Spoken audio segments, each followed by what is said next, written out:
Hello, ladies and gentlemen. Welcome to the Late Cast. We are back. Hey.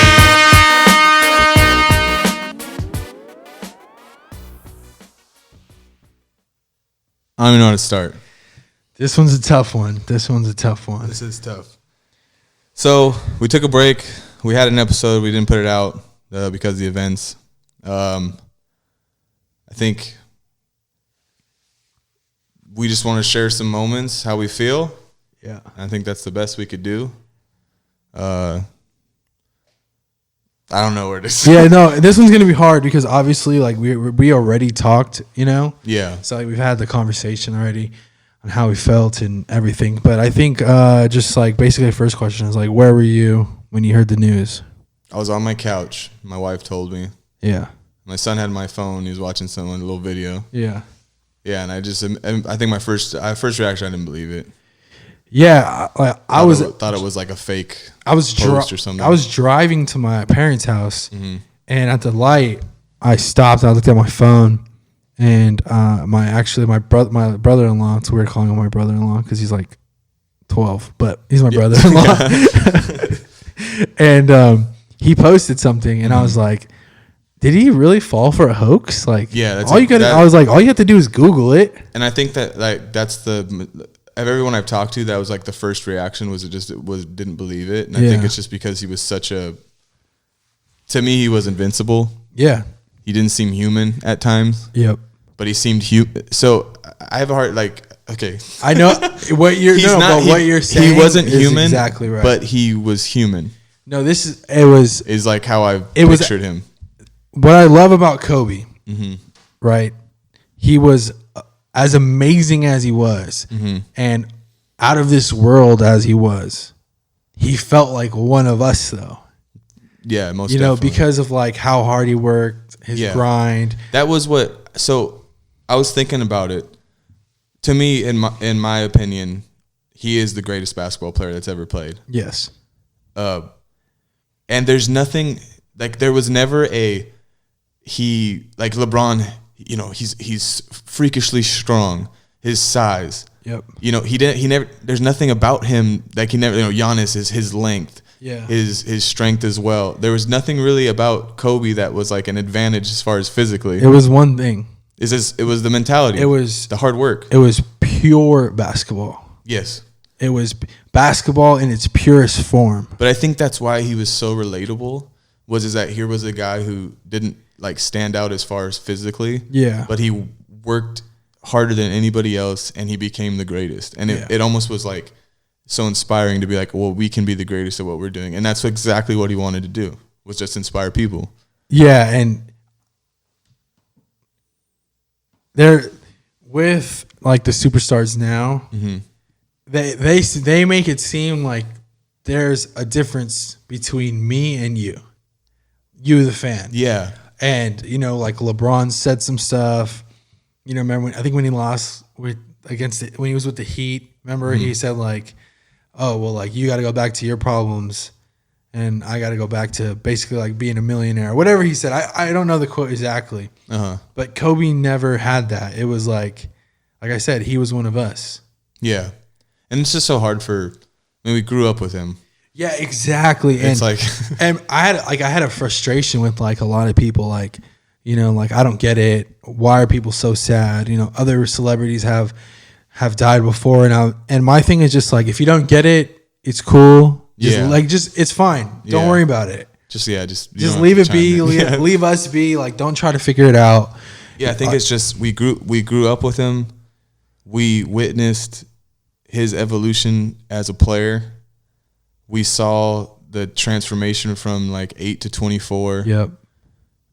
We watched him become, as a dad now, it's completely different for me as well. Yeah, dude, I thought of you literally, like, I was like, dang, like you just having like a baby girl, like. Yeah, that hurt a lot. Yeah.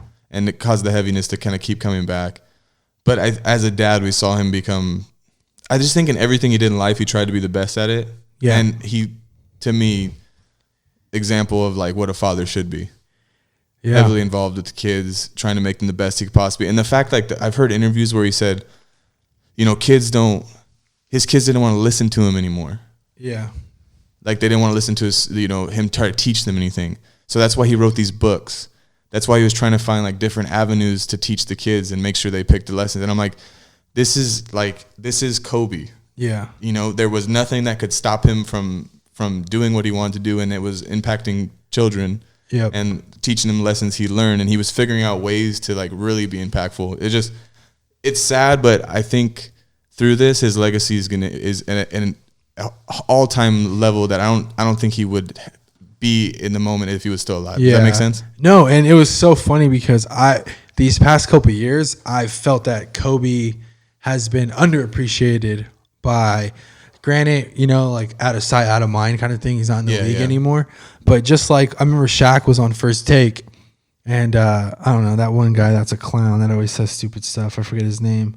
I think he was a center for the Clippers. Why am I blanking on his name? I don't. And he was like giving his top 3 or whatever, and Kobe was like, Shaq was like, but what about Kobe? He's like, you're just gonna pass him over, like you're not even gonna mention him. Yeah. And I felt that, and then now it's like to see like the exact opposite of it. Yeah. And everyone's basically like, not everyone, but a lot of people are calling him the GOAT and the greatest basketball player ever. Randy Moss had like a really good. Yeah, everyone's saying like, and I think it's crazy, but I looked at my kids.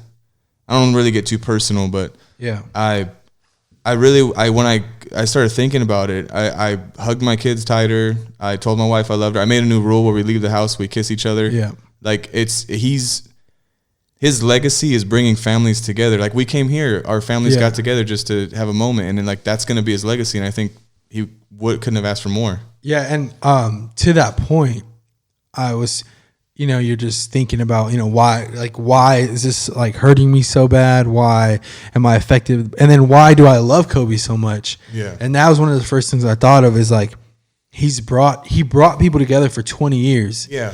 Like I have so many amazing memories of me with my family and my dad watching the Laker game at home. Just how much fun it was, how crazy we would get. Like there's so many memories. Yeah. And then, like you said, and then even in his death, he's still bringing people together. Like, I was able to go down to Staples or whatever, and there was just everyone. Like I said, he's still bringing people together. So that was pretty amazing. You associate. I think that's part of it. You associate with him with your growing up. Me and my dad going to Laker games. Yeah.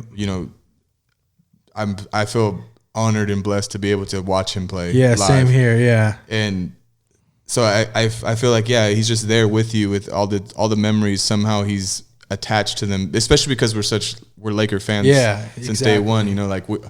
Literally like moments in life. I kind of remember them by, that was the year that Kobe, you know what I mean? Like, No, we were, me and my dad, we were watching, they were playing an old playoff game against the Kings. And I was like, oh, Dad, this was at the Pearl House, right? Yeah. And it's like, I correlate with that. Like, at the Pearl House, we watched this series. And at this house, we watched this series. And even this podcast. This podcast was because of Kobe. If you go back, like all of our episodes, we're always like talking about Kobe or saying we love him. Always. And he just brought joy. He brought so much joy. And year after year after year after year of arguing with everybody that Kobe is the greatest player of all time and LeBron can't tie his shoes. We gotta stop that though. Honestly though, so I was the biggest like Kobe's better than everybody. But I think like this event has just caused me to just appreciate everyone. Yeah, it's not even about that. Yeah, it's just definitely. Not about that. And I think that I guess I've struggled with LeBron and thinking like if he's honestly thinking like is he a true Laker or is he just here to be in Hollywood? Yeah. But through this he's impressed me. Yeah. And he's been, I'm trying to find the right words. Somewhat of the joy of watching Kobe. Yeah. We have LeBron in this moment to where we can kind of have that excitement again. Yeah, exactly. And he's bringing that back. So like I don't know. I just feel like as the biggest like Kobe's better than LeBron guy ever, I think like it's time to just appreciate. Yeah, and I think too just like watching them, their style of play is so different. Very different. So it's hard to compare them. Like when we're used to, like I said, Kobe and just the beautiful game of basketball that he played, and where LeBron is just like a freaking bully. You know what I mean? Yeah. Like he's just destroying people. Yeah. And so with just like by the eye, Kobe's game looks so much better. And it's like, you know, the people who say like the people who would criticize, like, you know, those arguments, I think that shows you, it would literally be like if someone came up to me and said, hey, Che's not a good dude. Yeah. I'd be like, and then like, oh no, this guy's better than Che. I'd be like, nah, dude. No, he was family. It was real life. You're you're defending family at that point. And that's how he feels. And that's why it's rough. It's tough. It's hard to deal with, and it's hard to shake the heaviness. But I just, seeing videos of him, his message has just reached so much further now. Seeing Vanessa's post like really helped me out. Like I just was happy that she said that she heard us and that she knows we're all, you know, with her. And then and you gotta say, you know, so I'm really sorry for everybody lost. I mean, Kobe does he's Kobe, so he does get all the talk. But there were other lives that were lost. So I mean, it's a sad situation, but I just really think that through it, the positive message and the way the world's treating each other right now is it's amazing. And it's I think Kobe would be okay with what's going on right now. Yeah, you know? I don't think that we've, at least in my lifetime, from as being, you know, let's say high school to now, you know, that's when you really start realizing what's going on in the world. I don't think we've seen an effect of someone passing away and having this big of an effect on the whole. Like, this is global. Yeah, very much. And one thing I've noticed too, it's not just like, you know, people are sad. It's like real, genuine hurting. Yeah. And like real grief that people are having. Like people are really grieving. I found myself sitting there going like, I didn't know him. Like, why am I so sad? Yeah, exactly. You know, but yeah, it's just, I honestly feel like I really felt like I lost a family member. Like it was, and I still can't shake it sometimes. I see the post. No, I can't. It happens all over again. I'm serious. I'm really like, it's been hard. Like I'm telling you, I go home every day and I go on YouTube and I just watch Kobe stuff literally all day. Yeah. I was like contemplating like about this podcast anymore. I'm like, same. I was like I don't even want to do this anymore. I don't want to do it anymore because like our friendship obviously started off many ways, but one of the first ways that we connected was through the Lakers and was through Kobe. Mm-hmm. Like it was like he was our dude and that brought us together. And then we started this.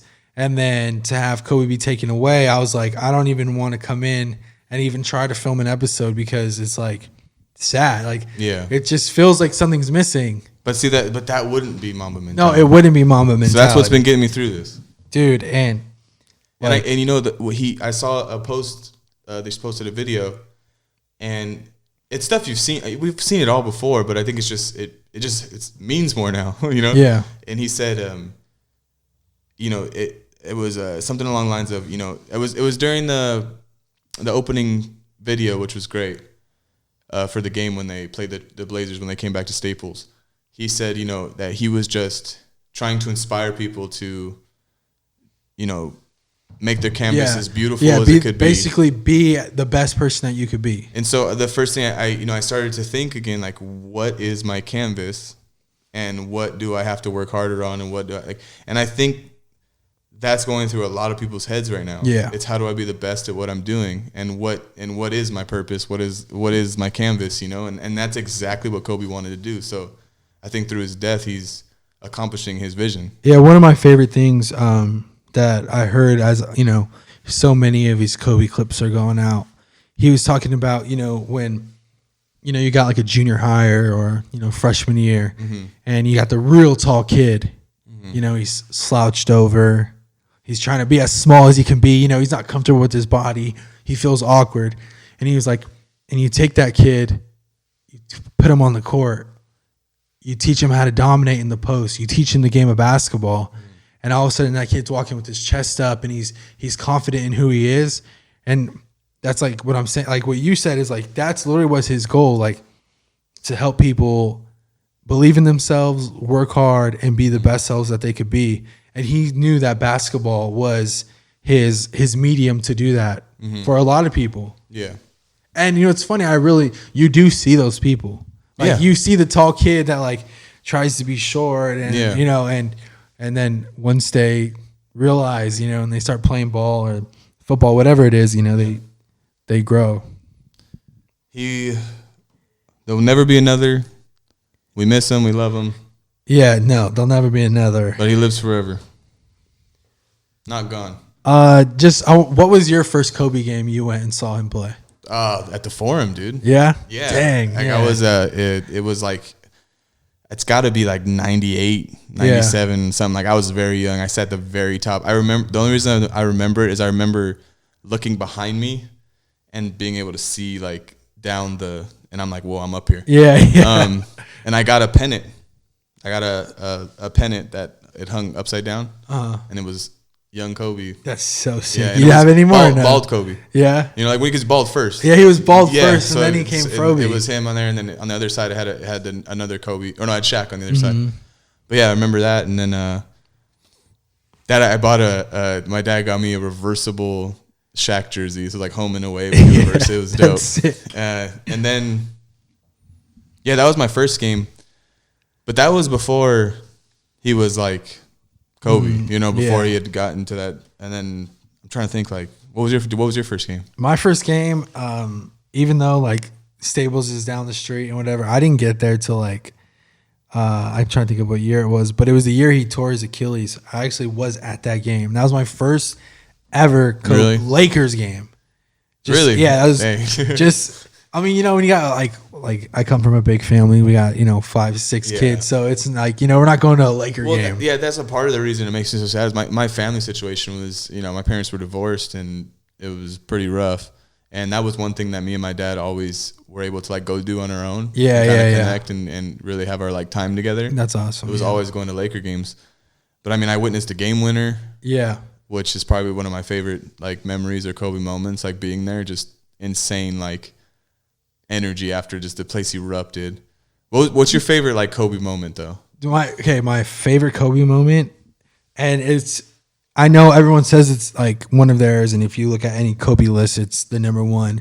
But it is when he hit those free throws.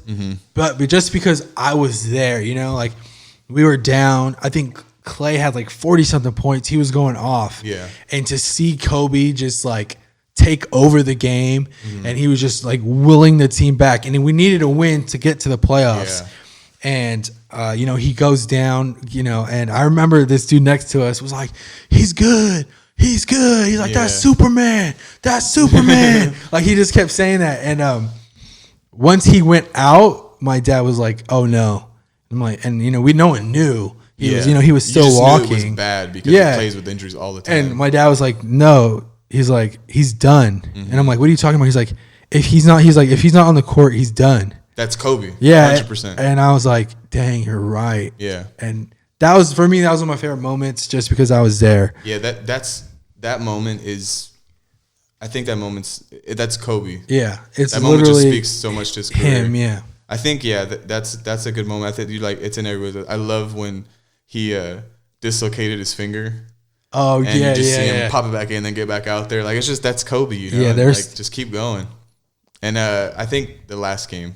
Yeah, that was incredible. The last game of just, especially because, like, it's got married. My wife never really watched the Lakers. She didn't really understand, like, why I loved the guy so much.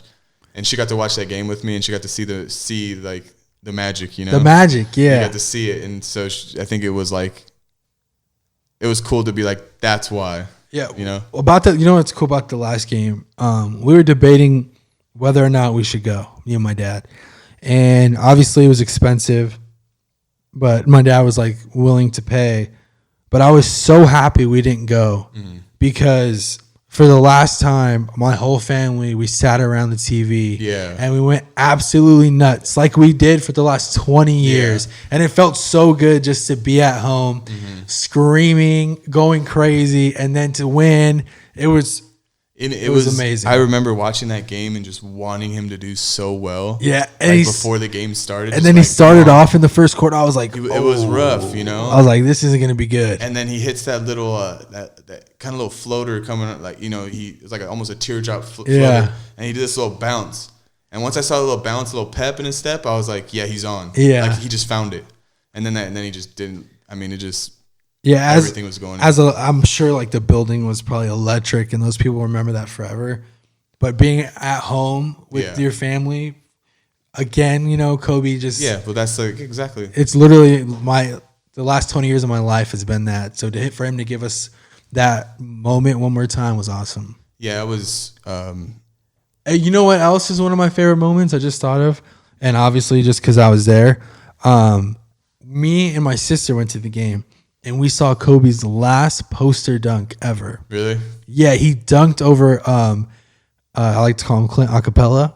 Yeah, he dunked over him, and like everyone went crazy because like he could, you know, he was on his last leg. And he just went up and boom, and it was so sick, and we were going nuts.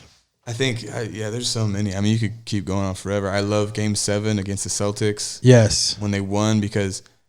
Wasn't playing well, he wasn't shooting well, but he's just literally in the fourth quarter starts doing everything else. Starts assisting, starts rebounding, like just there. His drive to win, like anything to win, it's amazing to watch. And I think that's the cool thing about it too, is like we loved him for that reason, and we loved him for just because we got to watch him play, but we loved him because his work ethic, we loved him because his drive to win, we loved him his dedication. We loved like so much. I don't think anyone, like a lot of people, really was able to see. Yeah. And now I feel like everyone sees it. Yeah. So it's like it's a horrible thing that happened. But as far as like for the legacy, I just think it's propelled to like some, you know, and everyone gets to see Kobe the way we see him now. Yeah, and like I said, a lot of people don't understand why we're so sad. But as like things start. You know, more posts, people are starting to get it. Yeah. And I mean, it's been tough. And obviously, like, it's so sad that his daughter was there. And I know that's another, I don't even want to get into that. And two, like, it wasn't like he was with like just like 8 other people. Like, those were his friends. Yeah. You know what I mean? Those were like, there's 3 little girls in there that were ball players that were probably going to be monsters when they were, and it's sad. Yeah, I was watching one of their games, like just to see them play. Like I was like, I freaking saw all of those girls, and they were freaking killing it. Yeah, so no, it's sad. They're freaking they could shoot, bro. Baseball coach too for Orange Coast College, local college for very us. Sad, but you guys remember they're gone from here, but they're never really gone. Yeah. So we'll keep praying for the families, keep praying, and let's just keep remembering Kobe the way we do. Yeah. I think that's all we can do in the moment. That's literally all we can do. Brought us joy when he's living, and he brings us joy in death too. He really has. He really has. He really has. It's been a rough week and a half now. I don't even know how many days it's been. Yeah, I don't know either. I think it's like a week and a half, not like a week and 2 days. But we're all getting through it, you know. Yeah, through it. I got a cool Kobe poster. We got a cool Kobe poster printed out. Me and my dad did that, and then like you said, we came over here. Yeah. And we like had a little, what would you call it? Not a ceremony, but you know, somewhat. You know, we got the poster up in our store window. We'll put a picture right here. Yeah. And yeah, it's cool. Make sure you put it right in my hand. Dude, and you know, it's funny. It made me like, not funny, but it made me excited to like have kids just so I can like teach them about Kobe. Oh yeah, I can't wait. Yo, I got to tell you about this dude. Yeah, I can't wait. I got to tell you about this dude right here. Yeah. Let me show you something. And I do that with my little brother now, but like, you know, he knows who Kobe is. Mm-hmm. You know, we took him to the games and. Yeah, no, that's going to be a fun time. Yeah. Because there was, like, you know, my dad would show me Worthy Magic. Exactly. So, like, there, you know, so we get Kobe. And I can't think of a better player to be able to show your kids. Nope. You know? All right, back to Lakecast. We love you, Kobe. Yeah, I mean, And we'll end with that. That's how we're doing it. I mean, as far as the Lakers are doing what they're doing, you know. Yeah, I wasn't too. Obviously, I'd like to win that game. Yeah, but I wasn't expecting that at all. I turned to Bree and I said, "Watch, we're gonna lose." And she's like, "Really?" I'm like, "Yeah, this is way too emotional." It's very emotional. And also, shout out to LeBron. I thought he spoke very well. Great speech. It was like Kobe was our dude, you know, someone that, you know, we followed basically. And to see him like step up as like the leader of the Lakers, it was awesome. Yeah. And I think the Lakers needed that. It was good for all of us, I think. And yeah, he spoke really well. And I love that he just spoke from the heart. I love that what he said, like, you know, I would be doing you a disservice. And I just thought it was awesome. I thought the video was awesome. I just thought the whole night was a good like mixture of paying your respects, but also celebrating him. Yeah, you know, exactly. So I thought it was good. I didn't expect to win the game. It was just too heavy, too emotional. Yeah. And I much respected Dame Lillard because he came out with Mamba mentality. Yeah, and ready to play. It up. And that's literally what Kobe would have wanted. He's been playing. He's on one right now. Like, and I've always been a Dame fan, and I don't know why he was like. I guess he has been sort of underrated, or like kind of no one's really giving him credit. I think this last couple of years he's getting it. I seen someone, they put it really well. I forgot who it was. They said that he was just overshadowed by Golden State. Like basically, as his rise and as good as he was getting, it was the Golden State era. So I actually went to a Blazers game. Yeah, or I went to a Laker game when it was the bad times when it was like Clarkson and Mozgov and that squad. That's when I had season tickets. Yeah, so I went. I sat like almost like at courtside. Yeah. And I watched him go for like 40 something against. He's amazing. I'm telling you, we're for real Laker fans. We were one game away from getting swept by San Antonio, or I think we made it 1-1, and we bought tickets to go watch them go watch them lose in the playoffs. And we were maybe like 8 rows from courtside. Like we got just the best seats because they were so cheap. Did you ever go to like the viewing parties or anything? No, never. No, I did that one. I did that against the Pistons series when we lost in the finals. I went to like watch the away game at Staples. It was fun. One of the only regrets I have is I never went to any of the parades. I think I went to the first one. I never went to any of them. And I think that would have been a cool moment to have to like see Kobe up there. That's beside the point, but when the Angels won, my dad like took me out of school. Oh yeah, and we went to the parade. That's dope. Didn't think they would win the game against Portland. It was just too emotional. I wasn't really too. I mean, it would have been nice to win, but I understand. Game against the Kings. It's gonna happen. Kings. It's the Kings, you know. Yeah. I guess like the big topic right now though is, do you think trade deadline's coming up? And are we still? Is it still up for? Should we trade, or should we just keep this thing rolling? I think if you're not getting a significant piece, if you're not getting an Andre Iguodala, if you're not getting a Derrick Rose, I don't. So you would trade for Rose? Yeah, because you need that consistency in scoring off the bench. So Kuzma for Rose. I mean. I don't know. As a Laker, thinking long term, I think we got to keep it the same because we need to re-sign Kuz, we need to re-sign Anthony Davis, and have LeBron. I just think, especially with everything that's gone on, right now, I wouldn't want to see changes. I just feel like there's a lot going on. Yeah. Then you bring in new guys. I just think that they've bonded and created sort of a family even more so now. So I think you just roll with it. Like you said, with this squad, adding a Derrick Rose I think would be nice because he's like averaging 20 points I think right now. Yeah. You're getting scoring. I like that. I've heard like Morris from the Knicks. Yeah, see, I'm not too high on that. I like. The only reason why I would think about that is because he's a dog. Because he's a dog, yeah. He has that edge to him. But I just think in a 7-game series, I still think we're still really tough to beat. One of the big takeaways I took. One of the biggest takeaways that you can take is LeBron saying we have enough.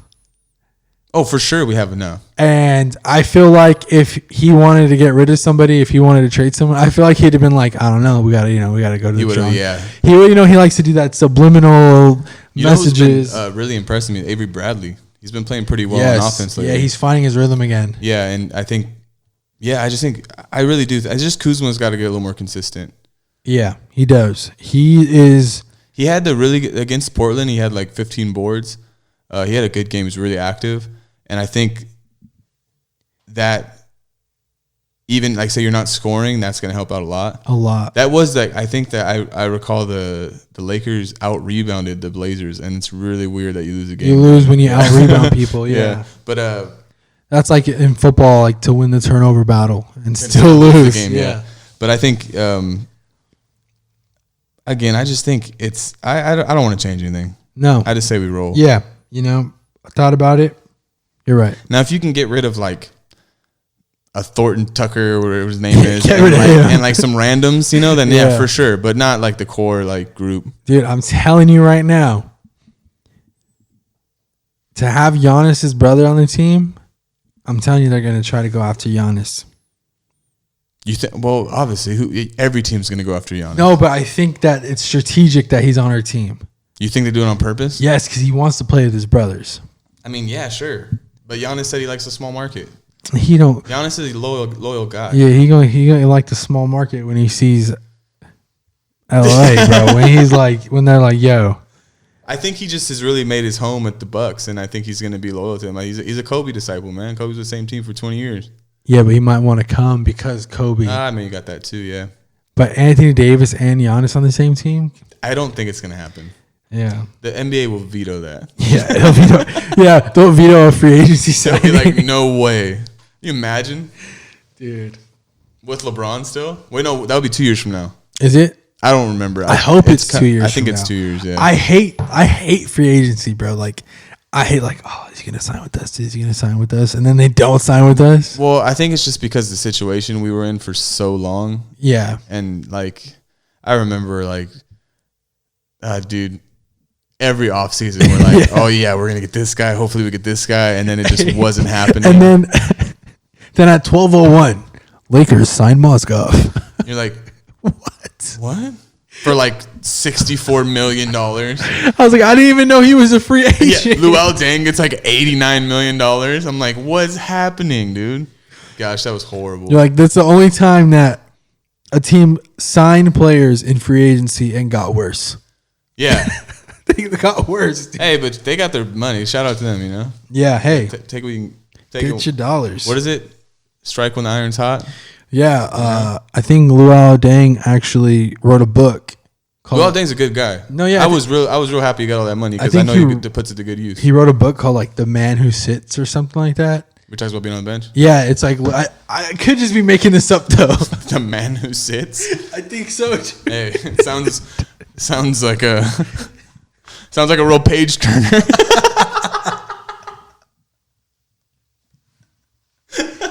Dude.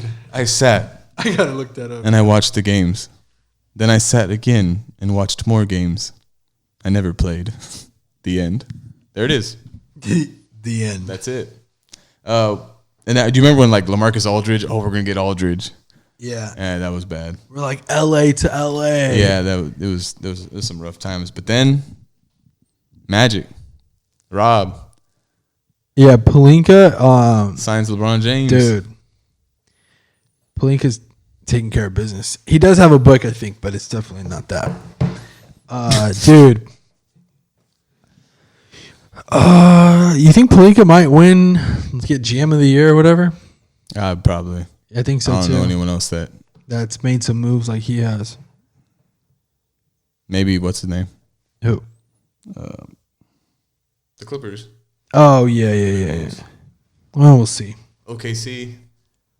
Only reason why I say that is like no one thought they'd be anything, and they're playing well. Playing pretty good. Playing really well. Did you see this whole? It's not about the Lakers, but you see this whole kind of about the Lakers because Iguodala wants to come. Do you see this whole like John Morant and what's his name kind of going back and forth? And Steph and them going back and forth. Yeah. I didn't read the whole story or look into it, but I saw I can't think of his name right now. On Memphis, good player. He's a real gets after it. He says something like, "I can't wait till Iguodala leaves or figures out they trade him or leaves so he can play against so he can them. see what Memphis is about." And then I think John Morant just like retweeted it or something. Yeah. And then Steph sent put up a picture of him with the championship trophy. Yeah. And then John Morant responds with a picture of KD. Yeah. I thought it was great. And everyone's like, "You can't be disrespected." I'm like, "Nah, dude. Like, I get it. I think You don't want to play with us? Like, all right, fine, go. You know, like I get it. Like, I like it.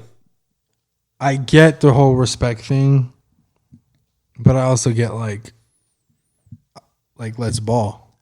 Like, you don't want to be on our team. Imagine being a young guy like John Morant, who's literally a star already. Yeah. I think, just the way he plays is amazing. It's so fun to watch, and you probably want a guy who's been there, who you're probably excited to be playing with an Andre Iguodala. Be like, "Hey, let me pick your brain and find out everything I can." And he doesn't want to be on. And he doesn't want to be on your team. Yeah. You know, I would get a little bit forget you then. But also, like, you think they would. I mean, I guess they're young, but you think you would understand like the game, like as far as like the game of the NBA. You know what I mean? Yeah, but I'm so tired of it. Like the business of the NBA. I get the business, but I'm so tired of everybody being nice. Yeah, me too. Shout out to Kobe. Yeah, so Kobe has this thing. So the other day I was thinking, because when I play basketball, this is like an LA Fitness, so don't get me like I'm not like in any sort of upper echelon of talent, but like I get pretty heated. Yeah, not heated, but I get pretty chippy. You know, like I get into it, and I was like, man, should I stop doing that? Kind of like a jerk, you know. Then I see the video of Kobe, and he's like, when you're playing basketball, rip their heart out. Yeah, and then be nice afterwards. I'm like, yeah, there we go. All right, we're good then. So that's all I got, dude. Yeah, dude. There's not much to say. Not much to say. We had terrible thing happen. Lakers are playing well. And I think they'll continue. That's literally the state of the Laker Union. We'll see you next time.